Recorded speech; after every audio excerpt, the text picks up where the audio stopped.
Genesis chapter 29. And Jacob moved on and came to the land of the people of the east.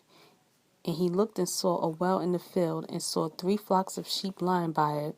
For out of that well they watered the flocks, and a large stone was on the well's mouth. And all the flocks would be gathered there. Then they would roll the stone from the well's mouth and water the sheep, and put the stone back in its place on the well's mouth. So Jacob said to them, My brothers, where are you from? And they said, We are from Haran. And he said to them, Do you know Laban, son of Nahor? And they said, We know him. So he said to them, Is he well? And they said, Well. And see, his daughter Rahel is coming with the sheep. And he said, See, it is still high day, not the time for livestock to be gathered together. Water the sheep and go feed them. But they said, We are not allowed until all the flocks are gathered together, and they have rolled the stone from the well's mouth. Then we shall water the sheep. While he was still speaking with them, Rahel came with her father's sheep, for she was a shepherdess. And it came to be when Jacob saw Rahel, the daughter of Laban's mother's brother, and the sheep of Laban, his mother's brother, that Jacob went near and rolled the stone from the well's mouth and watered the flock of Laban, his mother's brother. And Jacob kissed Rahel and lifted up his voice and wept.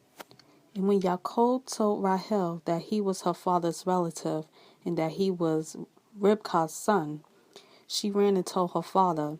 And it came to be when Laban heard the report about Jacob, his sister's son, that he ran to meet him and embraced him and kissed him and brought him to his house.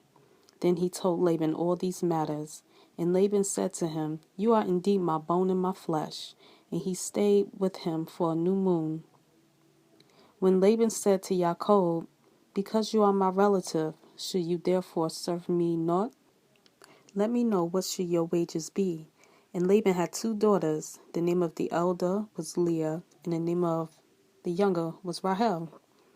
And Leah's eyes were weak, but Rahel was beautiful of form and beautiful of appearance.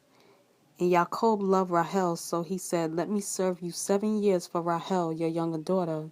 And Laban said, It is better to give her to you than that I should give her to another man. Stay with me.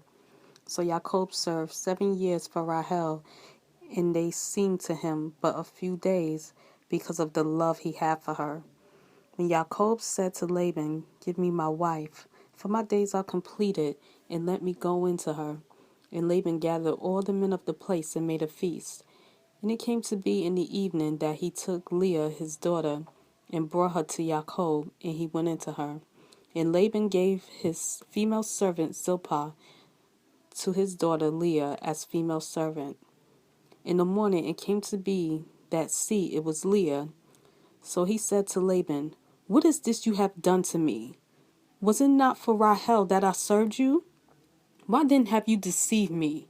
And Laban said, It is not done this way in our place, to give the younger before the firstborn. Complete the week of this one, then we give you this one too. For the service which you shall serve with me, still another 7 years. And Jacob did so and completed her week. And he gave him his daughter Rahel too as wife. And Laban gave his female servant Bilhah to his daughter Rahel as female servant. And he also went into Rahel, and he also loved Rahel more than Leah. And he served with Laban another 7 years. And Yah saw that Leah was unloved, and he opened her womb, but Rahel was barren. And Leah conceived and bore a son, and she called his name Reuben. For she said, For Yah has looked on my affliction, because now my husband is going to love me. And she conceived again and bore a son, and said, Because Yah has heard that I am unloved, he gave me this son too. And she called his name Shimon.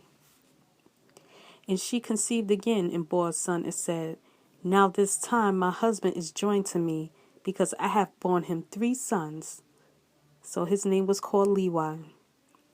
And she conceived again and bore a son, and said, Now I praise Yah. For she called his name Yehudah, and she ceased bearing.